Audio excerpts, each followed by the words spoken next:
شیطان اپنا رنگ صرف کشف میں نہیں دکھاتا حضرت، زندگی کے سارے امور میں رنگ دکھاتا ہے، روزی کمانے میں، بات کرنے میں، کاروبار میں، تجارت میں، معاملات میں، تعلقات میں۔ بلکہ نبی کریم صلی اللہ علیہ وسلم کا ارشاد ہے کہ ابلیس اور اس کی جو اولاد ہے وہ تو ہے، حدیث شریف میں ایک اندازہ ملتا ہے، حضور فرماتے ہیں کہ جتنی اولاد زمین پر، جتنی تعداد انسانوں کی ہوتی ہے، اس سے 9 گنا زیادہ تعداد جنات کی ہے، اور انسانوں اور جنات کی مجموعی تعداد سے 9 گنا زیادہ تعداد شیاطین کی ہے، کہ ان کی عمریں لمبی ہوتی ہیں اور ان کی تعداد بہت زیادہ ہے۔ اس کے ساتھ حضور فرماتے ہیں کہ ہر پیدا ہونے والے کے ساتھ ایک شیطان پیدا ہوتا ہے، جسے قرآن نے قرین شیطان کہا ہے، وہ ساری زندگی اسی کے ساتھ رہتا ہے، اور وہ مر جائے تو اسی کی قبر پہ اپنے موت آنے تک بیٹھا رہتا ہے۔ یہ جو آپ کے مغرب میں وہ میڈیم بناتے ہیں اور وہ ارواح کو حاضر کرتا ہے، یہ وہی قرین شیطان حاضر ہوتا ہے۔ مولانا یہ تو آپ بھی جانتے ہیں کہ اگر کوئی مرنے کے بعد اللہ کے عذاب کی گرفت میں ہے تو کوئی میڈیم اسے وہاں سے چھڑا کر دنیا میں نہیں لا سکتا، اور اگر مرنے کے بعد اللہ کے نزدیک نجات یافتہ ہے تو پھر وہ نجات کیسی ہے کہ دنیا کے کافر عامل بھی اسے وہاں سے پکڑ کر دنیا میں لے آئیں؟ تو کون سی نجات ہے؟ دونوں صورتوں میں روح نہیں آ سکتی۔ وہی قرین شیطان جو قبر پہ بیٹھا ہوتا ہے وہی آتا ہے اور وہ ان کو تماشے دکھاتا رہتا ہے۔ تو شیطان کا خطرہ کہاں نہیں ہے؟ اگر سلوک میں شیطان کا خطرہ ہے تو زندگی میں کہاں نہیں ہے؟ سلوک میں تو تحفظ کی ایک طاقت، اللہ اللہ اللہ کا ذکر، اللہ کا نام، برکات نبوت ہوتی ہیں، جو اس کے بغیر ہوتا ہے اس کا کیا حال ہوتا ہوگا؟ تو اگر جنگ میں گولی لگنے کا خطرہ ہے تو ایک بندے کے پاس زرہ بھی ہے، ڈھال بھی ہے، یا ٹینک میں بیٹھے ہوئے آپ اسے کہتے ہیں اس میں مارے جاؤ گے، گولی لگ جائے گی، آپ زرہ اتار دو، اس سے باہر نکل آؤ، باہر کوئی خطرہ نہیں۔ مولانا آپ بادشاہ ہیں، پتہ نہیں آپ کیا سوچتے ہیں، کیا کہتے ہیں، میری سمجھ سے آپ کی باتیں آگے ہیں، بہرحال جو سمجھ آیا وہ عرض کر دیا۔ حضرت سلوک میں تو ایک گناہ حفاظت الہی نصیب ہوتی ہے، اور شیطان جو کہتا ہے، میں آپ کو ایک بات چلتے چلتے بتا دوں، صوفی کا مزاج اس طرح صاف اور نازک ہو جاتا ہے کہ شیطانی وسوسہ آئے نا تو فزیکلی جسم پر بال بال کھڑا ہو جاتا ہے، جس طرح کرنٹ لگ جاتا ہے نا، اس طرح پتہ چلتا ہے کہ یہ کیا ہو گیا۔ اور معیار شریعت ہے، روشن معیار ہے، اگر شریعت کے خلاف ہے تو وہ شیطانی بات ختم ہو گئی، چھوڑ دو اسے۔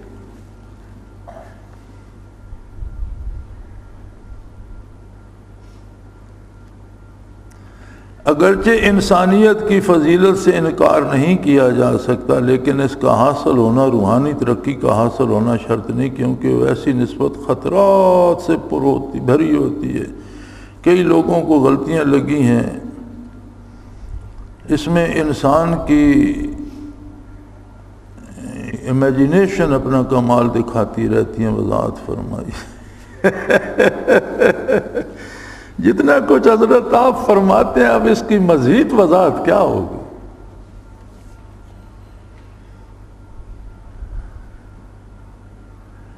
انسانی فضیلت سے انکار کیوں نہیں کیا جا سکتا؟ یہ جو آپ فرماتے ہیں کہ انسانی فضیلت سے انکار نہیں کیا جاتا، کیوں؟ اس کی وجہ کیا ہے؟ انسان کیوں افضل ہے باقی مخلوق سے؟ باقی مخلوق کے بھی ہاتھ پاؤں بھی ہیں، آنکھیں ہیں، ناک ہیں، کان ہیں، باقی مخلوق بھی ہواؤں میں اڑتی پھرتی ہے، پانی کے اندر زندہ رہتی ہے، ایسی مخلوق بھی ہے جو پانی میں بھی زندہ رہتی ہے، خشکی پہ بھی زندہ رہتی ہے، بچے بھی دیتی ہے، گھر بھی بناتی ہے، اولاد بھی پالتی ہے، دنیا سے چلی جاتی ہے، دنیا کے بے شمار کام بھی کرتی ہے، طرح طرح کی اللہ کی مخلوق ہے، انسان کیوں افضل ہے؟ آپ فرماتے ہیں کہ انسانیت کی فضیلت سے انکار نہیں کیا جاتا۔ یہ فضیلت کیا ہے؟ فضیلت حضرت یہ ہے کہ صرف انسان وہ مخلوق ہے جسے نبوت سے سرفراز کیا گیا، ورنہ تو مخلوق میں فرشتے بھی ہیں جو ساری عمر اطاعت الہی کرتے ہیں اور ہمیشہ اللہ کی اطاعت میں رہتے ہیں، اور نوری مخلوق ہے، کوئی ان کے ساتھ نفس نہیں ہے، کوئی فاسد مادہ نہیں ہے، کوئی ناپاکی نہیں ہے، افضل انسان ہے، اس لیے کہ اسے نبوت سے سرفراز فرمایا گیا، اور انسان میں معرفت الہی کی استعداد رکھی گئی، ہر انسان نور نبوت سے مستفید ہو سکتا ہے۔ کوئی انسان خلوص دل سے تائب ہو جائے، کفر سے نکل آئے، تو وہ برکات نبوت سے فیض یاب ہو سکتا ہے۔ صرف اس لیے انسان باقی مخلوق میں افضل ہے کہ اس میں معرفت الہی کی استعداد ہے، اس میں اللہ نے نبی مبعوث فرمائے، اور فیضان نبوت کی استعداد ہر انسان کو حاصل کرنے کی استعداد بخشی۔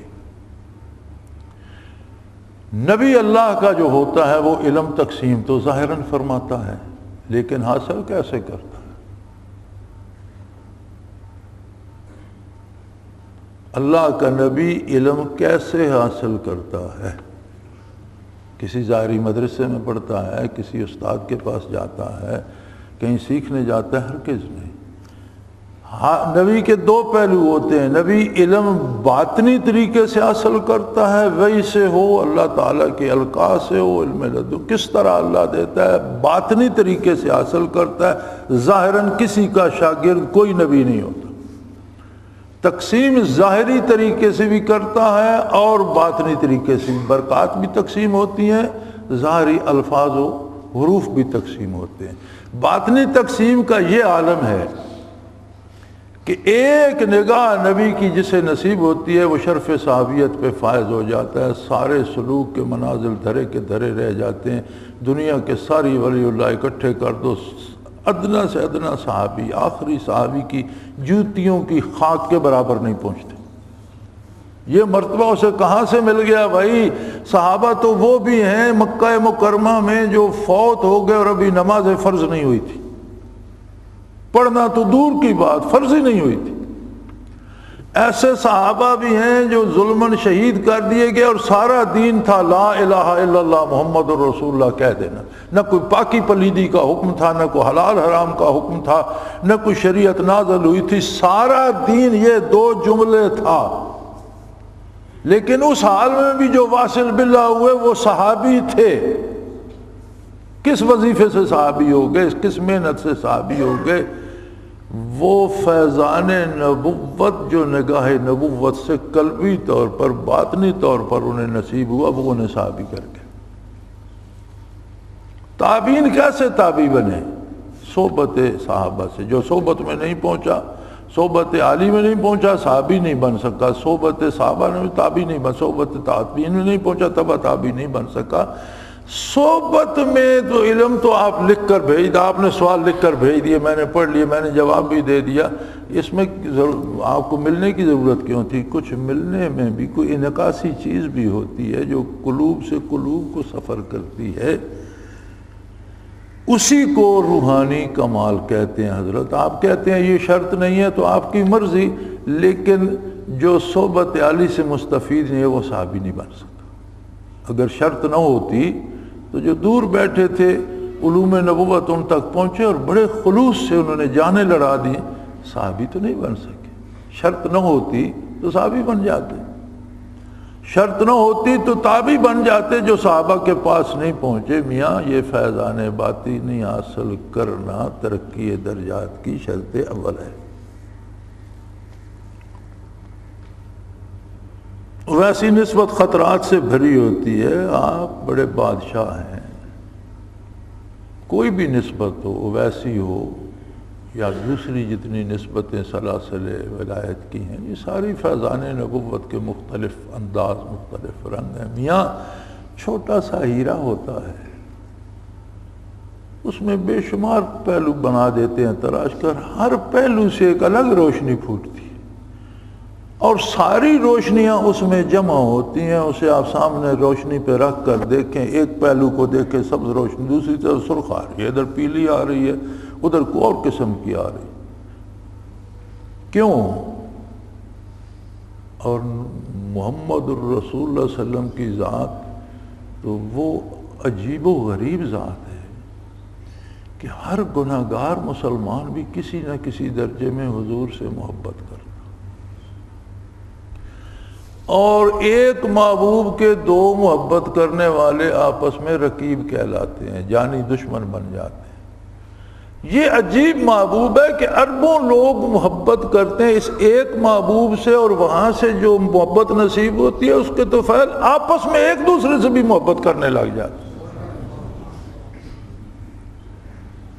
یہ جتنے سلاسل تصوف ہیں یہ سارے محبت نبوی کے مختلف پہلو، مختلف انداز، مختلف رنگ، مختلف روشنیاں ہیں. حضرت آپ کہتے ہیں یہ خطرات سے بھری ہوئی ہیں، تو جو حضور سے محبت نہیں کرتے ان کی زندگی خطرات سے نہیں بھری ہوئی. یہ کافروں کی زندگی بے خطر ہے، سکھوں، ہندوؤں، انگریزوں، یہودیوں، عیسائیوں، نصرانیوں کی زندگی تو بے خطر ہے، انہوں نے کلمہ پڑھے ہی نہیں، خطرہ ہی کوئی نہیں. اگر یہ فلسفہ اپنایا جائے کہ نیکی کرنا اور مجاہدہ کرنا خطرات سے پورا ہے، تو پھر بندہ کلمہ ہی نہ پڑھے، خطرہ ہی کوئی نہیں. کیا بات کرتے ہیں آپ نے تو پریشان کر کے رکھ دیا. اگر میں غلط سمجھ رہا ہوں تو اللہ مجھے ہدایت دے، لیکن میں آپ کے لیے بھی دعا کروں گا کہ اللہ آپ کو یہ درد عطا کرے. کئی لوگوں کو غلطیاں لگی ہیں میاں، ساری زندگی میں لوگوں کو غلطیاں لگتی ہیں. اور یہ جو آپ فرماتے ہیں نا کہ یہ امیجینیشن ہے، محض تصورات ہیں، مولانا ایک بات عرض کر دوں، اگلے دن بھی یہی بات ایک دوسرے حضرت نے بھی کی تھی. امیجینیشن سے پریکٹیکل لائف تبدیل نہیں ہوتی. یہ نجومی فعالی یہ بڑی عجب امیجینیشنز بناتے ہیں. کبھی کہتے ہیں اس انگوٹھے سے دیکھو یہ بادشاہ آ گیا، یہ دربار لگا ہوا ہے، یہ ہے. کبھی کہتے ہیں اس نقطے پہ دیکھو یہ طوطے نے فال نے. ساری امیجینیشن کے بعد کہتے ہیں یار کو آنا دو پیسے دے دو نا شام کے کھانے کے لیے. امیجینیشن سے اس کا پیٹ تو نہیں بھرتا. امیجینیشن سے انسان کے عقائد کی اصلاح نہیں ہوتی، خراب ہوتے ہیں. کردار کی اصلاح نہیں ہوتی، خراب ہوتی. ان برکات سے، کردار سے لے کر عقیدے تک بندہ یخرج من الظلمات الی النور کی تفسیر بن جاتا ہے. برائی چھوڑ کر نیکی کی طرف اس کا سفر شروع ہو جاتا ہے. اور کم از کم جسے فائدہ ہوتا ہے نا اس کے بھی عقائد کی اصلاح ضرور ہو جاتی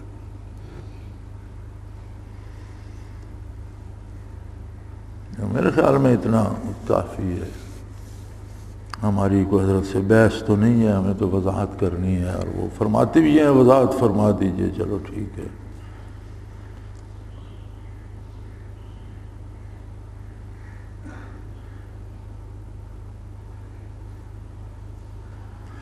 میں یہ بھی ضرور کہوں گا کہ اگر کوئی شخص اپنی رائے اور علم کی بنا پر اولیاء کرام کے طریقے تربیت کو ٹھکرا دیتا ہے تو وہ اپنے لیے مصیبت اور تباہی کا سامان اکٹھا کرتا ہے. چلو ہم تو آپ کے ساتھ متفق ہیں، بلکہ مولانا تھانوی رحمۃ اللہ علیہ کے ارشاد تو ہے کہ اگر ان سے برکات حاصل نہ بھی کرو تو انہیں ٹھکراؤ نہیں، تنقید نہ کرو، مخالفت نہ کرو، کہ یہ بہت بڑی مصیبت بن جاتی ہے اور آہستہ آہستہ عقائد تباہ ہو جاتے ہیں، عاقبت تباہ ہو جاتی ہے.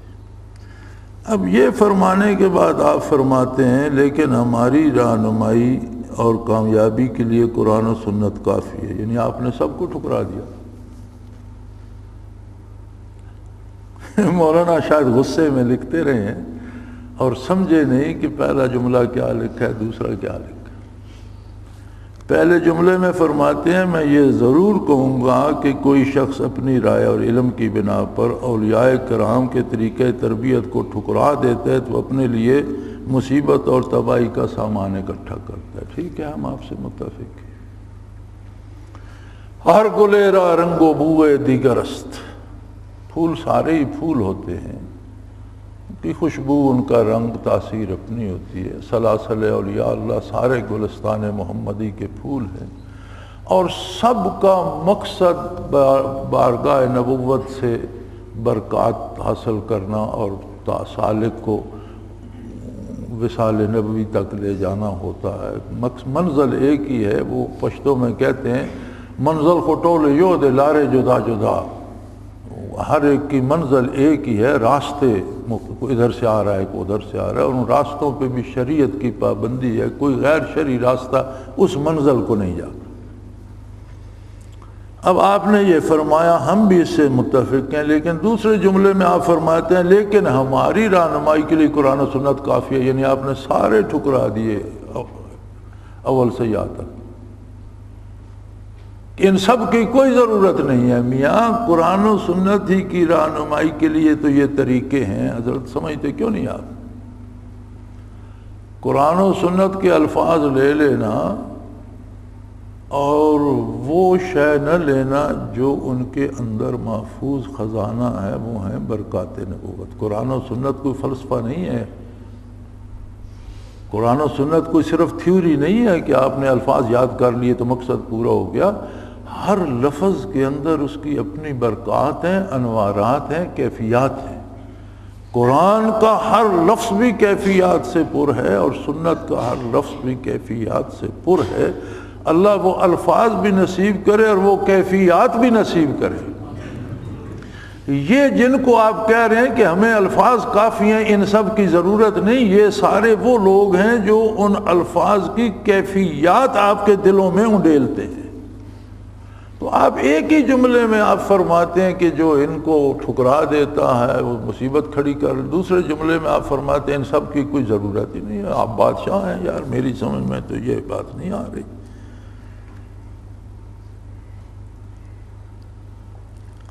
اگرچہ ہمیں تصوف کی ضرورت پڑتی ہے، وہ اس لیے کہ ہم عبادات سے پورا فائدہ نہیں اٹھا رہے ہیں۔ کمال ہے حضرت، آپ ایک جملے میں انکار کر دیتے ہیں، دوسرے میں اس کے ضروری قرار دے دیتے ہیں، لیکن جب ہمارا مقصد پورا ہو جائے تو پھر کسی کو تصوف کی ضرورت نہیں رہتی۔ یا زندہ رہنے کے لیے سانس کی ضرورت پڑتی ہے، لیکن جب مقصد پورا ہو جائے تو پھر ضرورت نہیں رہتی۔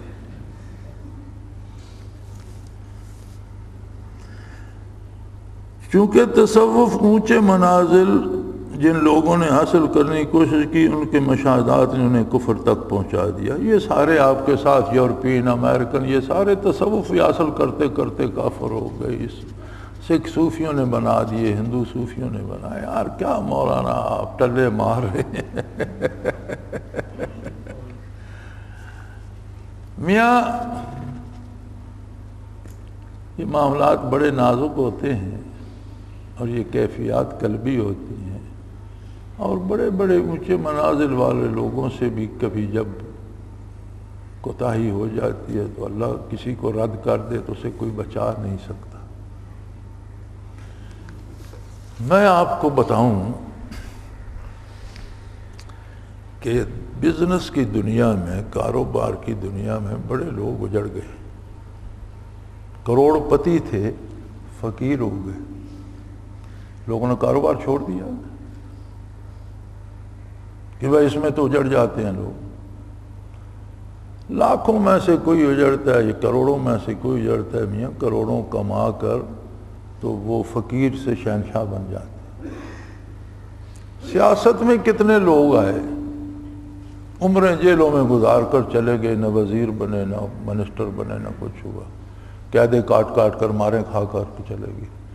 ان کے آنے والے بیٹوں نے سیاست چھوڑ دی۔ بھٹو صاحب کو پھانسی ہو گئی تو ان کا سارا خاندان ابھی تک حکومت کر رہا ہے۔ اندرا گاندھی کی قتل ہو گئی، اس کا سارا خاندان ہندوستان پہ ابھی تک مسلط ہے۔ چھوڑی تو کسی نے نہیں۔ دنیاوی کاروبار میں نقصان کہاں نہیں ہوتا۔ اسی طرح ہم نے ان لوگوں کو دیکھا ہے جنہوں نے پڑھا دیوبند سے ہے اور یہاں کر قادیانی ہو گئے، مرتد ہو گئے اور کفر کی حمایت میں زندگیاں بسر کرتے رہے اور قادیانیوں کی طرف سے مناظرے کرتے رہے۔ اب آپ کہہ دیجئے کہ دین پڑھنا چھوڑ دیجئے، اس سے لوگ مرتد ہو جاتے ہیں۔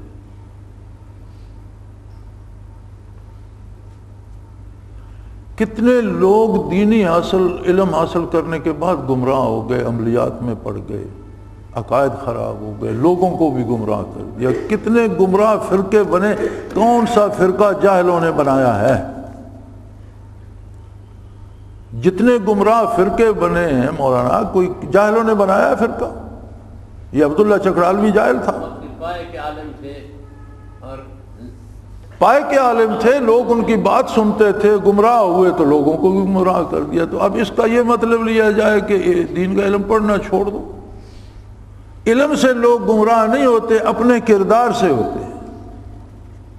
اللہ کے ساتھ بات بگڑتی ہے تو پھر علم شلم سب دھرے کا دھرا رہ جاتا ہے۔ تصوف میں بھی سارے گمراہ نہیں ہوتے، کوئی عبد القادر جیلانی بن جاتا ہے، کوئی شیخ احمد سرہندی بن جاتا ہے، کوئی چشتی بن جاتا ہے، کوئی کہاں پہنچ جاتا ہے، کوئی کود جاتا ہے، کوئی شمس تبریزی بن جاتا ہے۔ آپ ان کو بھول جاتے ہیں، اور جو چند مردود گمراہ ہو گئے اپنی بدقسمتی سے۔ تو میں نے عرض کیا کہ عہد رسالت پناہی میں بھی جو بد نصیب تھے مرتد ہوئے، صحابہ کے عہد میں لوگ مرتد ہوئے اور قتل کیے گئے، اور آپ ثبوت، علماء ہی ثبوت دیتے ہیں نا مرتد کی سزا قتل ہے، خلفاء راشدین نے جاری کی تھی، تو مرتد ہوتے تو جاری کی تھی نا۔ تو آج اگر کوئی مرتد ہو جاتا ہے تو آپ اس کو کہتے ہیں کہ اللہ اللہ کرنے سے، اس لیے اللہ اللہ چھوڑ دینی چاہیے۔ آپ کمال دلیلیں ہیں آپ کی، بھئی اللہ ہمیں ہدایت دے۔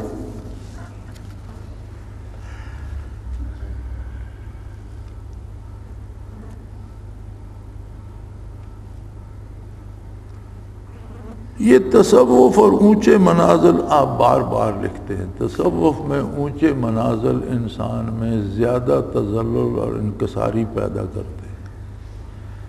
اونچے منازل سے یہ مطلب نہیں کہ بندہ کوئی مافوق الفطرت بن جاتا ہے، اڑ کر آسمان پر چلے جاتا ہے، خود کو دوسری مخلوق سمجھنے لگتا ہے۔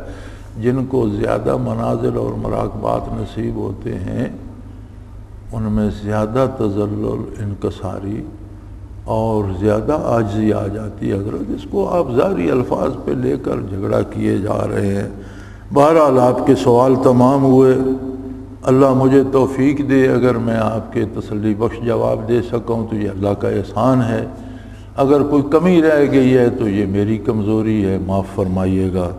میں نے کوشش کی ہے کہ کوئی گستاخی نہ کی جائے اور آپ کے سامنے کوئی سخت لفظ نہ کہا جائے۔